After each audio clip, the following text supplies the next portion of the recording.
लक्ष लक्ष पाप लक्ष सार सायुधं ततस्तु जीव जन्तु तन्तु भुक्ति मुक्तिदायकम्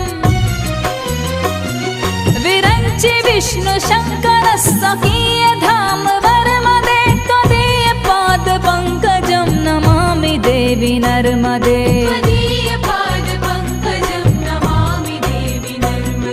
नमामि देवी नर्मदे नमामि देवी नर्मदे नमामि देवी नर्मदे नमामि देवी नर्मदे त्वदीय पाद पंकजं नमामि देवी नर्मदे त्वदीय पाद पंकजं नमामि देवी नर्मदे